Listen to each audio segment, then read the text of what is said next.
ከኛ ሀገር እምነት ባህል ጋር የሚሄድ አይደለም። ኢቫን ሪስና ጃኒን ጨምሮ 5 ግለሰቦችን በቁጥጥር ስር መዋሉና ለያዘው ቦርሳ ራሱ በስነ ስርዓት ያሰበው ከዚህኛው ይሄኛው ክስተት ከተፈጠረ በኋላ ነው።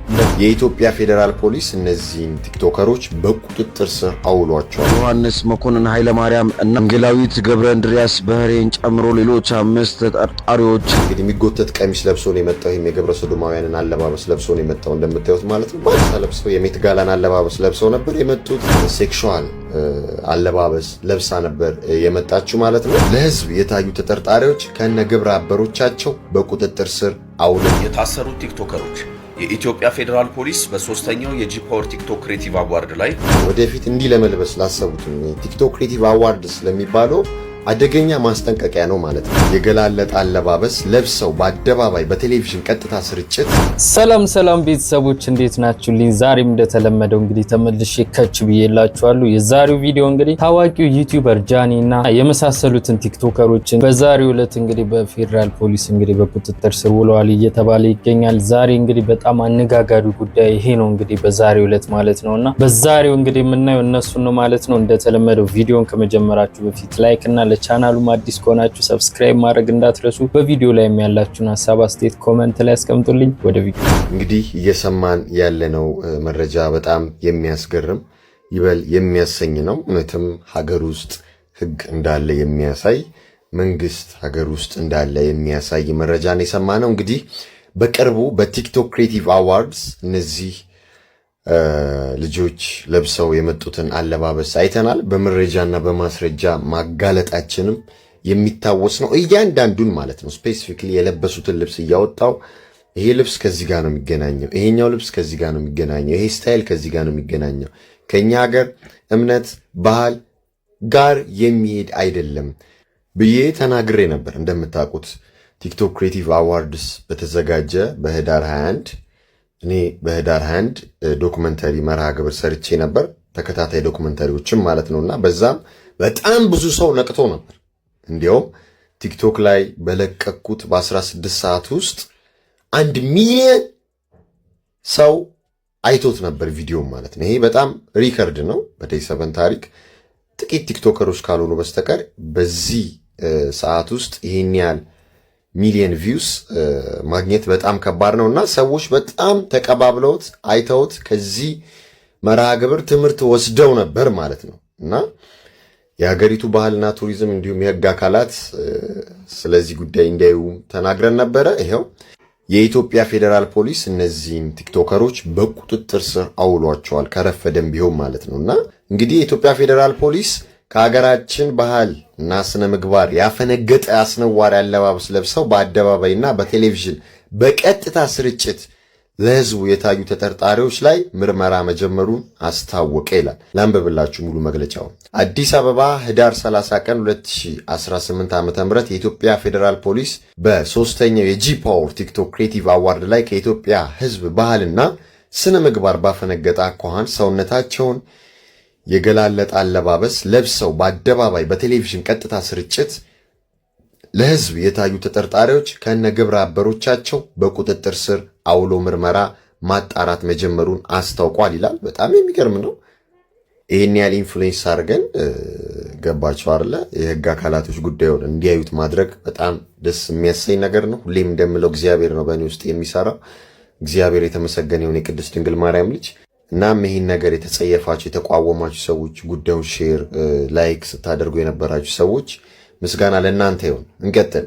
የኢትዮጵያ ፌዴራል ፖሊስ ሰሞኑን በሀገራችን አዲስ አበባ ከተማ በተካሄደ ሶስተኛው የጂ ፓወር ቲክቶክ ክሬቲቭ አዋርድ ላይ ከኢትዮጵያ ህዝብ ባህል እና መልካም ስነ ምግባር በተቃራኒ በህዝብ ዘንድ ተቀባይነት የሌለው አስነዋሪ አለባበስ ለብሰው በአደባባይና በቴሌቪዥን ቀጥታ ስርጭት የታዩ ዝግጅቱን በስፖንሰርነት የደገፉና ፕሮግራሙን ያቀናበሩ ተጠርጣሪዎች አንደኛ ወንጌላዊት ገብረ እንድሪያስ በርሄ፣ ሁለተኛ በረከት ጸጋይ ጅፋር፣ ሶስተኛ መቅደም ደረጀ መንግስቱ፣ አራተኛ ግሩም ገዛኸኝ ቀጭኔና አምስተኛ ዮሐንስ መኮንን ኃይለማርያም የተባሉ ግለሰቦች መሆናቸውን ገልጿል ይላል። እኔ አያችሁ ይሄ ለሌሎችም ማስተማሪያ ነው። ወደፊት እንዲህ ለመልበስ ላሰቡትም ቲክቶክ ክሬቲቭ አዋርድስ ለሚባለው አደገኛ ማስጠንቀቂያ ነው ማለት ነው። አያችሁ አይደል? እና የመንግስት አካላቶች ስራቸውን እየሰሩ ነው። ሁሉም የመንግስት አካላቶች መጥፎ ናቸው ማለት አይደለም እላቸዋለሁ ሁልጊዜምና ጥሩ ነገር ነው ያደረጉት። መታረም አለባቸው። ይቅርታ ጠይቀው ነበር እነዚህ ልጆች እና ያለን እሱ ግን ደግሞ ሀገር ውስጥ ህግ እንዳለ ማሳየትም መልካም ነው። ነጃኒ እንደዚህ የሴት ቦርሳ ለብሰው የሜት ጋላን አለባበስ ለብሰው ነበር የመጡት። ኢቫን የተባለችውም ራቁቷን እንግዲህ ሙሉ ለሙሉ ጡቷን እያሳየች በሚባል ደረጃ ገላዋን እያሳየች የሰዱማውያን አለባበስ ወይንም ዝሙት ቀስቃሽ አለባበስ ሴክሹዋል አለባበስ ለብሳ ነበር የመጣችው ማለት ነው። እና እነዚህ ጋጠወጦች ዝም ብሎ ማለፍ እነዚህን አካላቶች ዝም ብሎ ማለፍ ምን ያህል ዋጋ እንደሚያስከፍል አስቡ። ይህ ልጅ እስካሁን እንግዲህ ፌዴራል ፖሊስ መግለጫ ላይ ላየው አልቻልኩም። አይዶኖ ለምን ይሄ ዝም እንደተባለ ሌሎች ሰዎች ተይዘው ይህም ሰው ዝም መባል አለበት ብዬ አላስብም።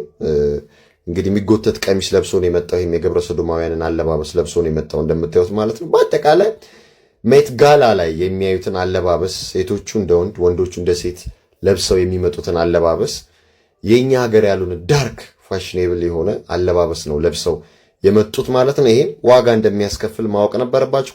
ኮይንስ እንዳለው ማወቅ ነበረባቸው። የነ ሪኮንስንና የነ ሚሼል ላሚ ዳርክ ሎርድ የሚሉት ሪኮንስ የነሱን ስታይልሽ የነሱን ፋሽን የነሱን ዲዛይን ኮፒ ፔስት አድርገው ከምዕራባውያን ቀድተው ለብሰው መጥተው ነበር። ዋጋ ያስከፍላል። አያችሁ አይደለ? የኛ ያልሆነውን ነገር መጠቀም አያስፈልግም። በምዕራቡ ዓለም አጀንዳ ብሬንዋሽ ሆናችሁ ሰለባ መሆን የለባችሁም ብዬ ነበር። ከዛ በኋላ ወንድማችን ጃኒ ወጥቶ ይቅርታ ጠይቋል፣ ስህተቱን አውቆ እና ጃኒ በዚህ መልኩ ይቅርታ ጠይቆ ነበር። ከአንድም ሁለት ጊዜ ልጅነት አለ፣ ልጅ ነኝ፣ ባለማወቅ ነው፣ ይቅርታ አድርጉልኝ፣ አላሳፍራችሁም ብሎ ነበር። ይሄ በጣም ጥሩ ነገር ነው። በዙሪያዎቹ ያሉ ሰዎች መክረው እንዲል ማድረጋቸው ጥሩ ነው። የኛም ኢንፍሉዌንስ አለ። በመረጃና በማስረጃ አውጥተን አጋልጠን ይሄ ከኛ ሀገር ባህል ጋር አይሄድም ብለን ነበር እና እሱም ወጥቶ ይቅርታ ጠይቆ ነበር ማለት ነውና የህግ አካላቶች ይህን ብታዩ መልካም ነው ላለው እንግዲህ ለማቅለል ቅጣቱ ማለት ነው። ያው በምክርም ሊሆን ይችላል እንድትለቋቸው ማለት ነው።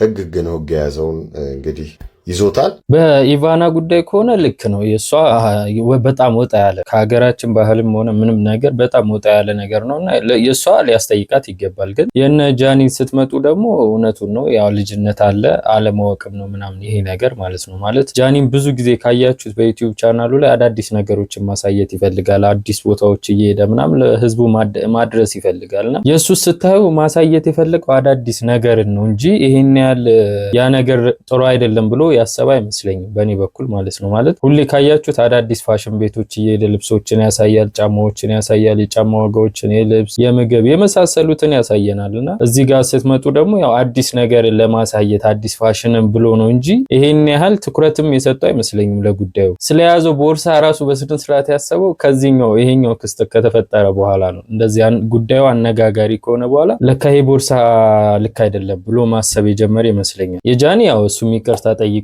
ያለው ነገር እንግዲህ ያው በምክርም ሆነ ቀለል ባለ ነገር እንግዲህ ተቀጥቶ ወይም ታርሞ እንደሚወጣ ተስፋ አደርጋለሁ። በዛሬው ዕለት እንግዲህ ምርመራ እየተደረገባቸው ይገኛል ማለት ነው እና ቤተሰብ ያላችሁን ሀሳብ አስተያየት ኮሜንት ላይ አስቀምጡልኝ። እስካሁን ሰብስክራይብ ካላደረጋችሁን ሰብስክራይብ አድርጉ። ሰበር ዜና ሰምቷል። ኢቫን ድሪስና ጃኒን ጨምሮ 5 ግለሰቦችን በቁጥጥር ስር መዋሉና ምርመራ እያካሄደ እንደሆነ ፖሊስ አስታውቋል። በ20ኛው ጂፓወር ክሬቲቭ አዋርድ ላይ ከህዝብ ስነ ስርዓት ባህል እንዲሁም ደግሞ ሞራል ያፈነገጡ አለባበሶችን እየለበሱ በተለይም ደግሞ ሰውነትን በዝርዝር የሚያሳዩ አለባበሶችን የለበሱና ይበልጥ ደግሞ በሚሊዮኖች በሚከታተሉት የቴሌቪዥን ጣቢያ ላይ መተላለፉ ይበልጥ ስጋት ፈጥሯል ሲል ፖሊስ አስታውቋል። በቁጥጥር ስር ከዋሉ ግለሰቦች መካከልም አለባበሱን የለበሱ እንዲሁም ደግሞ ፕሮግራሙን ያዘጋጁና ፕሮግራሙን በስፖንሰርነት የደገፉ ግለሰቦችን ነው በቁጥጥር ስር ያዋለው።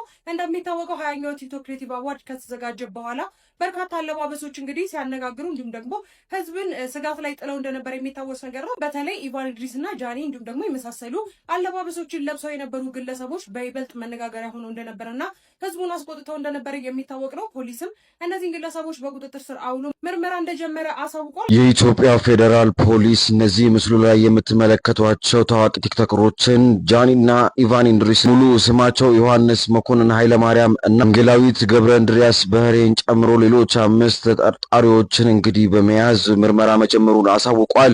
የምርመራውም ጭብጥ በ3ኛው የጂ ፓወር ቲክቶክ ቲክቶክ ክሬቲቭ አዋርድ ላይ የኢትዮጵያን ባህልና እሴትን ያፈነገጠ አለባበስን በመልበስ በቀጥታ ስርጭት ታይተዋል የሚል ሆኗል። እንደዚህ አይነት አለባበሶች ትውልዱ ላይ ያሉታዊ ተጽዕኖ እንዳያሳድሩ ተጠርጣሪዎቹ ላይ የተጀመረው ምርመራ አጠናክሮ እንደሚቀጥል ነው የኢትዮጵያ ፌዴራል ፖሊስ ያሳወቀው።